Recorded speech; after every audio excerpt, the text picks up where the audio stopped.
Hello friends, आज के इस वीडियो में हम कक्षा 10 के इंग्लिश के चैप्टर 1 द इंचेंटेड पुल का हिंदी में भावार्थ देखेंगे। द इंचेंटेड पुल का मतलब होता है जादुई तालाब और इसके लेखक हैं चक्रवर्ती राजगोपालाचारी, जिन्हें सी राजगोपालाचारी भी कहते हैं। यह भारत के प्रथम भारतीय गवर्नर जनरल रहे हैं और इन्हें सबसे पहले भारत रत्न से सम्मानित किया गया था। अब थोड़ा सा इस चैप्टर के बारे में जान लेते हैं। यह जो चैप्टर है महाभारत से लिया गया है। महाभारत का वह प्रसंग है जब पांचों पांडव वनवास गए हुए हैं और वन में मृत्यु के देवता यमराज यक्ष का रूप धारण करके और पांडवों की परीक्षा लेने आते हैं। वहीं से शुरू हुआ है।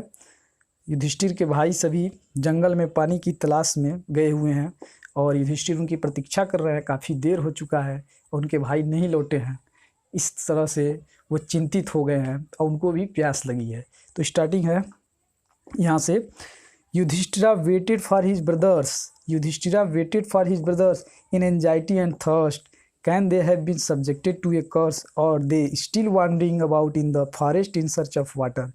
Can they have fainted or died of thirst? Unable to bear these thoughts and driven by an overpowering thirst, he gave up waiting and started out to look for his brothers and the pool, hoping that he might find them.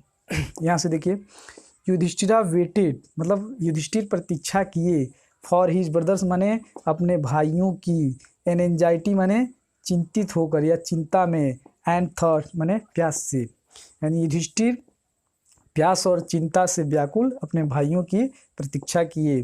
Can they have been subjected, क्या वे किसी के प्रभाव में आ गए हैं। Subjected मतलब है किसी के प्रभाव में आना। टू ए कर्स मतलब किसके, कर्स मिस होता है श्राप। क्या वे किसी के श्राप के वश में आ गए हैं। और माने अथवा are they still wandering about in the forest in search of water. और दे स्टिल या वे अभी भी वॉन्डरिंग माने भटक रहे हैं, about in search about in forest in search of water, जंगल में, इन सर्च ऑफ वाटर माने पानी की तलाश में, इन सर्च ऑफ वाटर माने पानी की तलाश में। तो यहाँ से फिर से देखिए, क्या वे किसी के श्राप के वश में आ गए हैं अथवा या अभी भी वे जंगल में पानी की तलाश में इधर उधर भटक रहे हैं। Can they have been fainted, क्या वे मूर्छित हो गए हैं। फेंटेड माने मूर्छित होना। और अथवा died of thirst, died of thirst माने प्यास से मृत, अथवा उनकी प्यास से मृत्यु हो गई है। Unable to bear these thoughts, इन विचारों को सहने के अयोग्य हो गए, मतलब वो इन विचारों को सहन नहीं कर पाए। And driven by an overpowering thought, और तीव्र प्यास से व्याकुल, ही गिव अप यानी उन्होंने छोड़ दिया, वेटिंग मतलब प्रतीक्षा करना, and started out to look for his brother, और अपने भाइयों की तलाश में चल दिए, एंड द पूल और उस तालाब की भी खोज में, होपिंग दैट इस आशा के साथ कि ही माइट फाइंड कि वह उन्हें खोज लेंगे या पा लेंगे। एक बार फिर से इसको देखिए। युधिष्ठिर प्यास और चिंता से व्याकुल अपने भाइयों की प्रतीक्षा किए, क्या वे किसी के श्राप के वश में आ गए हैं अथवा अभी भी जंगल में पानी की तलाश में इधर उधर भटक रहे हैं। क्या वे मूर्छित हो गए हैं अथवा प्यास के कारण उनकी मृत्यु हो गई है।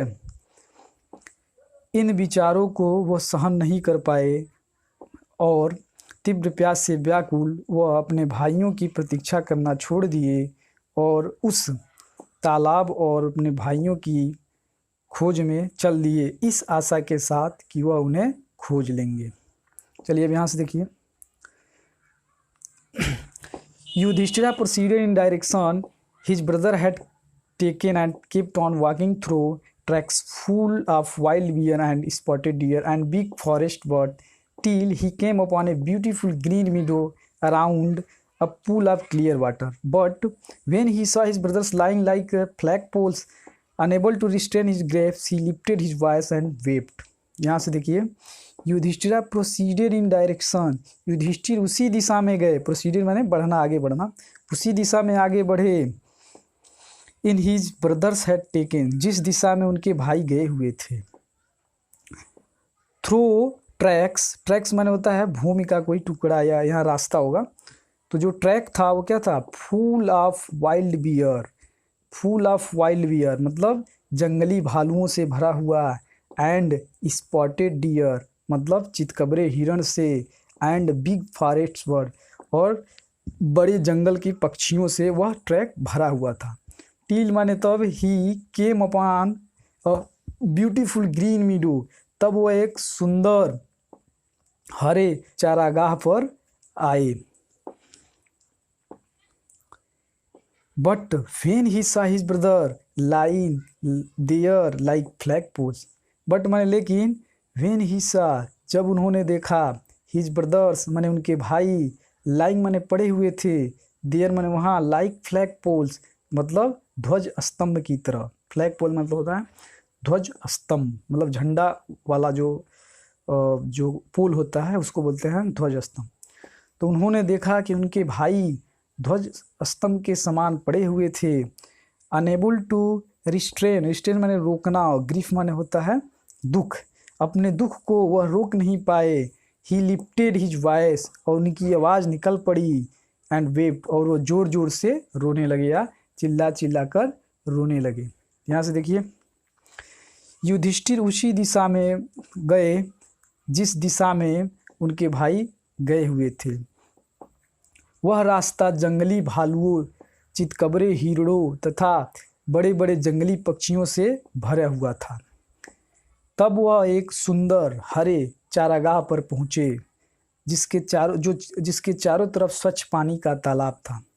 But when he saw his brother, लेकिन जब उन्होंने अपने भाइयों को देखा जो ऐसे ही पड़े हुए थे, लाइक फ्लैग पोल्स मतलब ध्वज स्तंभ की तरह, unable to restrain his grief मतलब अपने दुखों को वह सहन नहीं कर सके, एंड लिफ्टेड हिज वॉइस और चिल्ला करके रोने लगी।